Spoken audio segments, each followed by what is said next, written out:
Hello students. तो last time मैंने आपको बताया था that is about the wave nature of the electromagnetic radiations, है ना। वेव नेचर के बारे में कुछ प्रॉपर्टीज़ हमने डिस्कस की थी, डिफ्रैक्शन, इंटरफ्रेंस, ये सब क्या होते हैं। तो इलेक्ट्रोमैग्नेटिक रेडिएशंस जो है उन प्रॉपर्टीज़ को एक्वायर करते हैं। ओके, अब हम आगे क्या डिस्कस करने वाले हैं कि कुछ ऐसी प्रॉपर्टीज़ भी हैं जो कि वेव नेचर से मैच नहीं करती है। ओके, इलेक्ट्रोमैग्नेटिक रेडिएशंस और we can say light, okay, show that type of properties which are not similar to the wave nature. Okay, तो वो क्या है, उसमें सबसे पहले आता है black body radiation.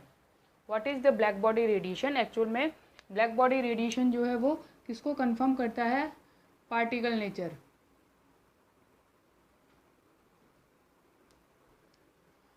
Particle nature को कंफर्म करता है। और ये ब्लैक बॉडी रेडिएशन क्या है ये हम देखते हैं। तो इसमें firstly I should explain you about the some behaviour of light. देखो यहाँ पे जैसे हमने ये कोई ऑब्जेक्ट लिया, ठीक है, एनी ऑब्जेक्ट इज दिस। इस पे आप जब कोई लाइट पास करवाते हो, लाइट, ठीक है, लाइट पास करवाएंगे तो इसमें से कुछ जो है रेडिएशंस वो लाइट के इरेडिएट हो जाएंगे, बाहर निकल जाएंगे। Some of the portion is absorbed by light and some of the portion is transmitted.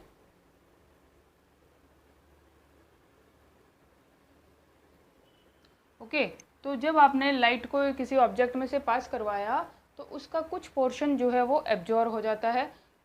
Okay, कुछ पोर्शन जो है एज इट इज़ निकल जाता है और कुछ पोर्शन जो है वो रेडिएट करता है। वो रेडिएशंस जो उसमें से निकलते हैं, ठीक है, वो रेडिएशंस उनकी अलग अलग फ्रीक्वेंसी होती है, वेवलेंथ होती है, उसके अकॉर्डिंग हम इसको देखते हैं। तो देखो, कोई भी ऑब्जेक्ट होगा तो आपको एक चीज़ ध्यान में रखनी है, कुछ पोर्शन लाइट का उसमें से एब्जॉर्ब होता है और कुछ पोर्शन जो है वो एमिट करता है, वो, ठीक है, इरेडिएट कर रहा है, एमिट कर रहा है। अब हम बात करते हैं ब्लैक बॉडी क्या होता है।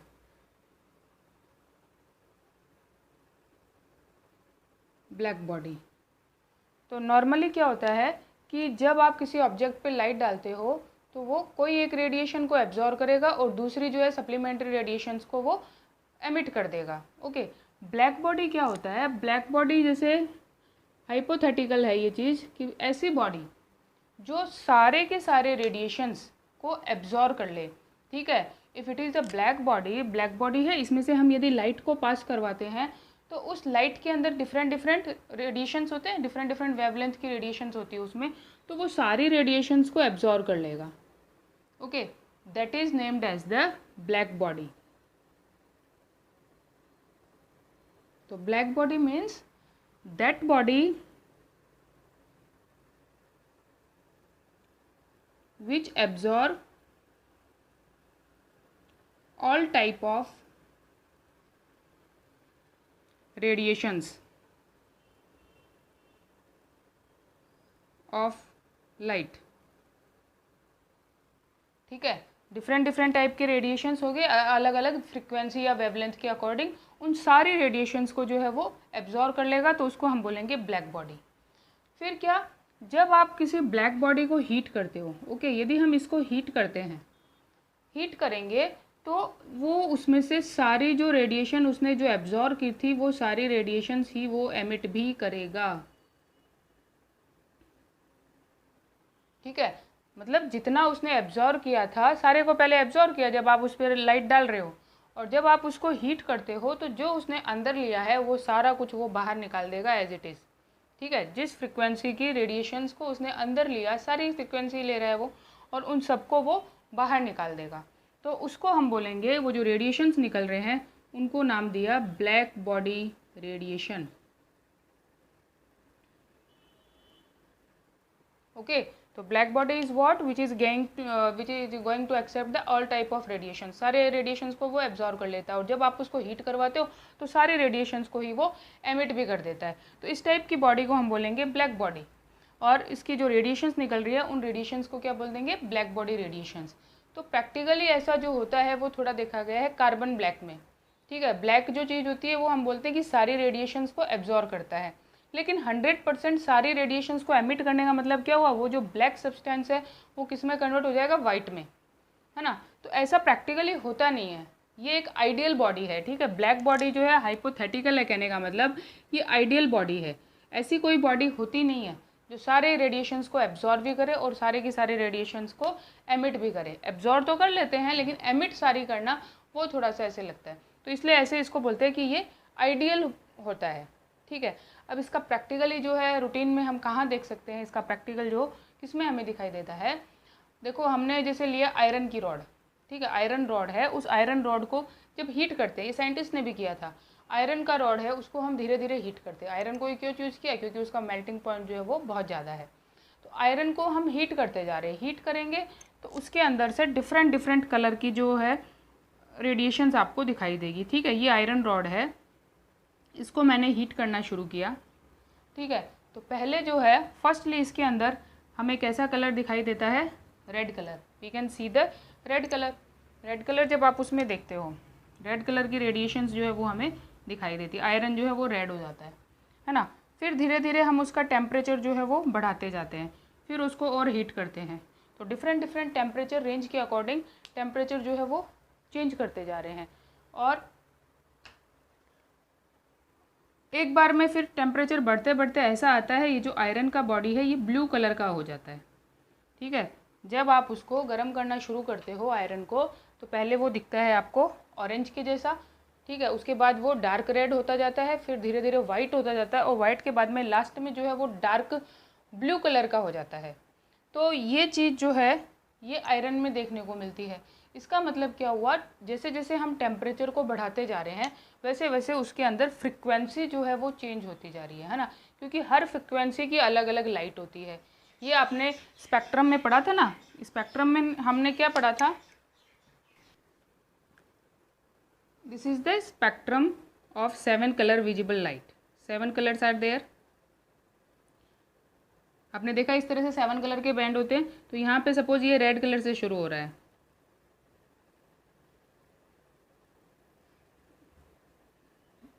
ना, तो रेड, फिर orange, yellow, green, blue, indigo and violet. तो ऐसे ही ये क्या हो रहा है, आयरन जो है, आयरन को जब हम हीट कर रहे हैं तो यहाँ से शुरू हो रहा है रेड कलर होते होते, फिर उसकी जैसे जैसे टेम्परेचर बढ़ाते जाते हैं उसका कलर जो है वो चेंज होता है, फिर ब्लू, इंडिगो, वॉयलेट यहाँ तक पहुँचने लगता है। तो ये जो रेड कलर है इसकी फ्रिक्वेंसी होती है लोअर फ्रिक्वेंसी, ओके। और जो ब्लू कलर है इधर इसका मतलब हुआ हायर। तो जैसे जैसे आप टेम्परेचर बढ़ाते हो तो जो रेडिएशंस जो एमिट हो रहे हैं उनकी फ्रिक्वेंसी में क्या चेंज आ रहा है, उनकी फ्रिक्वेंसी जो है वो लोअर फ्रिक्वेंसी से हायर फ्रिक्वेंसी की तरफ जा रही है। और वी कैन से जो वेवलेंथ है, वेवलेंथ वो क्या मूव करेगा, वो हायर टू लोअर, ठीक है ना। जैसे जैसे टेम्परेचर बढ़ाएंगे वेवलेंथ जो है वो higher wavelength to lower wavelength की तरफ जाएगा, ओके। तो अब आपको एक चीज़ ये देखनी है कि यहाँ पे जब आप उस आयरन को गर्म कर रहे हो, तो जब हमने एक टेम्परेचर पे बोला कि उसका कलर हमें रेड दिखाई देता है, ठीक है। तो वो रेड कलर जब दिखाई दे रहा है इसका मतलब क्या है कि क्या वो केवल एक रेड कलर की ही रेडिएशंस को एमिट कर रहा है क्या, ऐसा नहीं होता है। जब हम बोल रहे हैं कि एक पर्टिकुलर टेम्परेचर पे हमने आयरन को गर्म किया, उस टाइम पे उसका कलर कैसा दिखाई दे रहा है, रेड कलर। तो वो रेड कलर क्यों दिख रहा है, उसका रीज़न क्या है कि जो लाइट जो एमिट कर रहा है ना, वो जो रेडिएशंस को एमिट कर रहा है, बहुत सारी रेडिएशंस है, डिफरेंट डिफरेंट वेवलेंथ की है, ठीक है। सारी वेवलेंथ, बहुत सारी इन्फिनाइट अलग अलग वेवलेंथ की रेडिएशंस को वो एमिट करता है, लेकिन उसमें से किसी एक वेवलेंथ, किसी एक रेडिएशन की जिसकी जो है वेवलेंथ सबसे इम्प्रेसिव होगी, सबसे ज़्यादा इफ़ेक्टिव होगी, उसका कलर जो है वो हमें दिखाई देगा। जिस वेवलेंथ की हम कह सकते हैं इंटेंसिटी सबसे ज़्यादा होगी, इफेक्टिव को हम क्या बोलते हैं, जिस वेवलेंथ की इंटेंसिटी सबसे ज़्यादा होगी वो कलर हमें दिखाई देगा, ठीक है। तो यहाँ पे जो रेड कलर वाली जो वेवलेंथ है ना, उसकी इंटेंसिटी एट ए टाइम उस टेम्परेचर पे कौन से कलर की इंटेंसिटी सबसे ज़्यादा है, तो वो रेड कलर की इंटेंसिटी सबसे ज़्यादा है, इसलिए हमें जो आयरन रॉड है उस टेम्परेचर पे रेड कलर का दिखाई दे रहा है, ओके। तो यहाँ पे जैसे आप इस ग्राफ में देखो, यहाँ पे ये जो ग्राफ है वेवलेंथ के बीच में और इंटेंसिटी के बीच में प्लॉट किया हुआ है। तो हमने कोई एक टेम्परेचर लिया है ना, T1 टेम्परेचर लिया, ग्राफ प्लॉट में क्या दिख रहा है आपको, इधर से इधर वेवलेंथ जो है वो इंक्रीज़ हो रहा है। तो देखो जैसे ये वेवलेंथ जो है जैसे जैसे डिक्रीज होगा वैसे वैसे इंटेंसिटी जो है वो इंक्रीज होती जा रही है। इस साइड से आप देखोगे ना, वेवलेंथ क्या हो रहा है, डिक्रीज हो रहा है और इंटेंसिटी जो है वो इंक्रीज हो रही है। और एक पॉइंट जो आता है इस पॉइंट पे, यहाँ पे जो होगा उसका वेवलेंथ, जिस पे कि इसकी इंटेंसिटी इस ग्राफ में मैक्सिमम है ना, इस ग्राफ में मैक्सिमम है, तो उस वेवलेंथ को हमने क्या बोल दिया, लैम्डा मैक्स। ठीक है, तो सपोज यहाँ पे ये आयरन की यदि हम बात करें तो इस यहाँ पे इस इंटेंसिटी पे कलर कौन सा दे रहा है, वो रेड कलर। रेड कलर, ये जो लैम्डा मैक्स लिखा हुआ है यानी कि रेड कलर वाली जो वेवलेंथ है उनकी इंटेंसिटी इस टाइम पे सबसे ज़्यादा है, इसलिए हमें वो आयरन रॉड कैसा दिखाई देगा, रेड कलर का। फिर हमने उसका टेम्परेचर बढ़ा दिया। ठीक है, टेम्परेचर जब इंक्रीज़ किया तो अगेन क्या हो रहा है, इसके अंदर उसकी वेवलेंथ जैसे जैसे कम होती जा रही है उसकी इंटेंसिटी जो है वो बढ़ती जा रही है। और फिर जिस इंटेंसिटी का यहाँ पे फिर से मैक्सिमम वेवलेंथ वाली जो है, सेकंड लैम्डा मैक्स 2 लिख देते हैं या डैश लिख देते हैं, ये जो आया यहाँ पे, अब इसका कलर कौन सा हो गया, अब वो रेड वाला तो नहीं रहेगा, यहाँ पे दूसरा कलर आ जाएगा, ये कौन सा कलर हो गया, ब्लू कलर। तो उस टाइम पे मैक्सिमम वेवलेंथ जो है वो कौन से कलर से रिप्रेजेंट हो रही है, that is the blue colour. ठीक है, ब्लू कलर वाली जो वेवलेंथ है उसकी इंटेंसिटी सबसे ज़्यादा है, इसलिए यहाँ पे उस सब्सटेंस का कलर या आयरन का कलर जो है वो कैसा दिखाई दे रहा है, ब्लू दिखाई दे रहा है। तो बात समझ में आई। हमने क्या किया, आयरन को जब गर्म किया ना तो मैंने कहा एक बार में उसका रेड कलर दिखाई दे रहा है, तो उस टेम्परेचर पे क्या हो रहा है, लैम्डा मैक्स जो रेडिएशंस निकल रहे हैं उनकी वेवलेंथ कौन सी इंटेंसिटी वाली है, ये रेड कलर को इंडिकेट कर रही है। रेड कलर की इंटेंसिटी सबसे ज़्यादा है। जैसे हम बोलते हैं ना बहुत सारी चीज़ों का मिक्सचर है, जैसे हम मैं आपको बताऊं, जैसे हम भेल बना रहे हैं, ठीक है, भेल बनाई तो उसके अंदर क्या है, मैंने सब चीज़ें डाल दी लेकिन उसमें नमक जो है वो बहुत ज़्यादा हो गया। नमक ज़्यादा हो गया तो अब आपको क्या लगेगा, उसमें कोई दूसरी चीज़ का टेस्ट आएगा, सारे टेस्ट जो है उसके नीचे छिप जाएंगे। सबसे ज़्यादा टेस्ट किसका आता रहेगा हमें, दैट इज़ द सॉल्टी, है ना, वो सॉल्ट जैसा उसमें जो आ रहा है वो। तो इसी तरह से यहाँ पे जब वो रेडिएशंस को एमिट कर रहा है आयरन, ठीक है, हर टेम्परेचर पे वो सब तरह के रेडिएशंस को एमिट कर रहा है, लेकिन कोई एक जो है वो उन सब पे सुपर हो जाती है ना, सब पे सुपर हो गई तो वो कलर हमें दिखाई देता है। और वो जो इंटेंसिटी होती है उसको हम बोलते हैं, उस टाइम पे जो वेवलेंथ है that is the lambda max. Okay, for a particular temperature, जैसे ये रेड कलर के लिए है तो रेड कलर दिखाई देगा। इंटेंसिटी यदि ब्लू कलर वाले की सबसे ज़्यादा हो गई दूसरे टेम्परेचर पे तो हमें ब्लू कलर दिखाई देगा। ओके, तो this is the behaviour of any object और we can say black body radiations, है ना। ब्लैक बॉडी का इस तरह का बिहेवियर है। और ब्लैक बॉडी किसको बोलेंगे, जो सारे रेडिएशंस को एमिट करता है। तो आयरन जो है वो प्रैक्टिकली हम देख सकते हैं, इसलिए हमने आयरन का एग्जाम्पल लिया।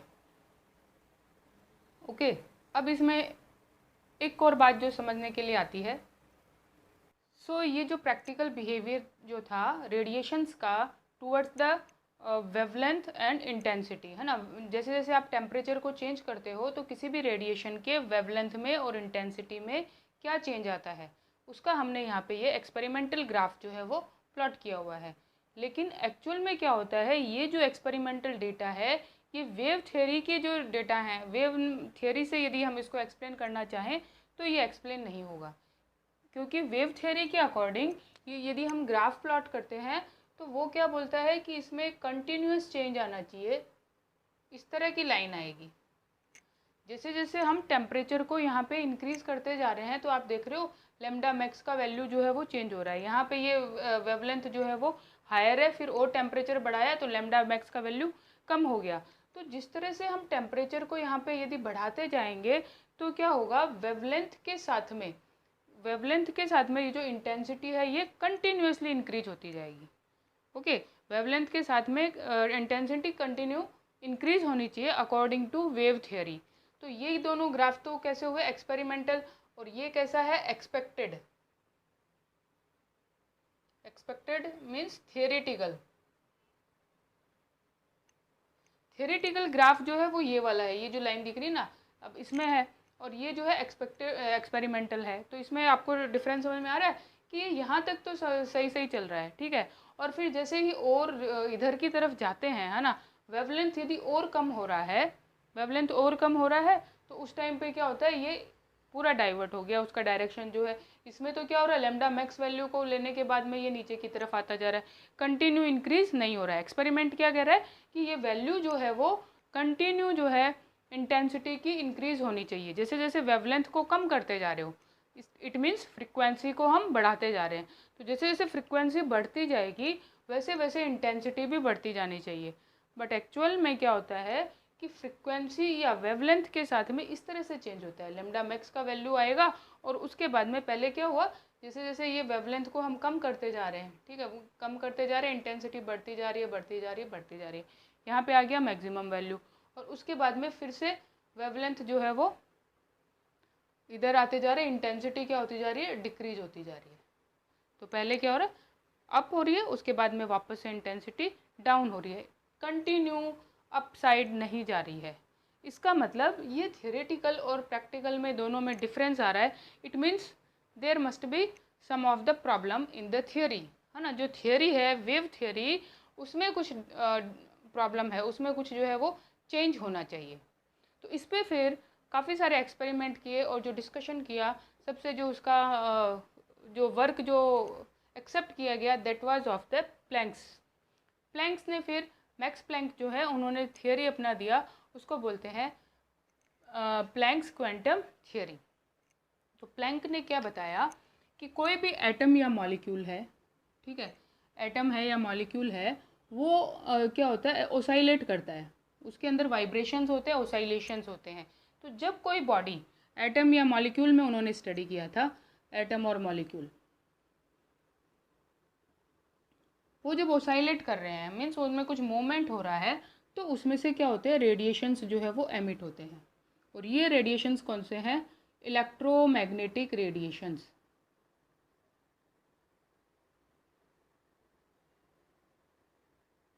अब ये जो इलेक्ट्रोमैग्नेटिक रेडिएशंस है, तो बात वही है, इलेक्ट्रोमैग्नेटिक रेडिएशंस के बारे में ही हम पढ़ रहे हैं। इन्होंने क्या बोला कि ये जो इलेक्ट्रोमैग्नेटिक रेडिएशन जो इरेडिएट होते हैं, ये इस तरह से कंटिन्यू, पहले क्या बोल रहे थे, वेव नेचर में होते हैं, लेकिन प्लैंक ने क्या बोला, ये समझ लो इस वेव को हमने तोड़ दिया, ये इस तरह से डिस्क्रीट पैकेट्स के फॉर्म में होते हैं, ठीक है। ये ऐसे कंटिन्यू वेव नहीं होती है, ये अनकंटिन्यूअस होती है इस तरह से। तो इसको हम क्या बोलेंगे, डिस्क्रीट पैकेट्स, छोटे छोटे पैकेट्स के फॉर्म में जो है वो ये मूव कर रहा है, ठीक है। और हर पैकेट की जो एनर्जी जो होती है वो फिक्स होती है।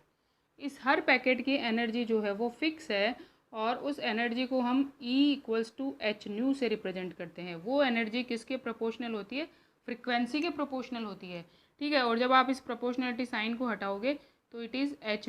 h क्या है यहाँ पे, Planck's constant, nu is the frequency. और ये जो वैल्यू होती है it is named as the quantum. एक डिस्क्रीट पैकेट की जो एनर्जी होती है वो, उसको हम बोलते हैं 1 क्वांटम। तो बात समझ में आई आप लोगों को क्या, पहले जो थियोरी थी वो, उसमें थियोरी और एक्सपेरिमेंट के जो ग्राफ है उनमें मैच नहीं हो रहा था। इसके लिए फिर प्लैंक ने जो है वो एक अपना नया थ्योरी दिया, उसको बोलते हैं Planck's quantum theory.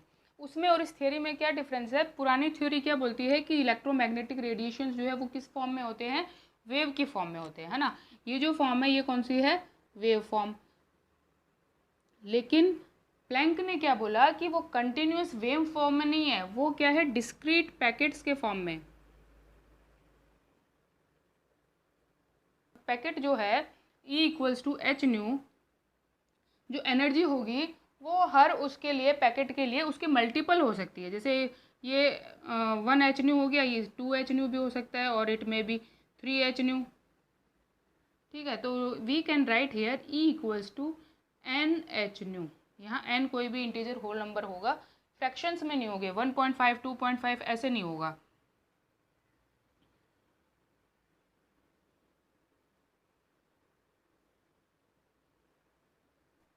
I hope आपको ये अभी समझ में आया होगा, क्या ब्लैक बॉडी रेडिएशन क्या है, उसको हम क्यों बोलते हैं कि वो वेव नेचर को कंफर्म नहीं करता है, उसके अंदर कौन सा नेचर है, पार्टिकल नेचर। ये प्लैंक ने जो है वो हेल्प किया।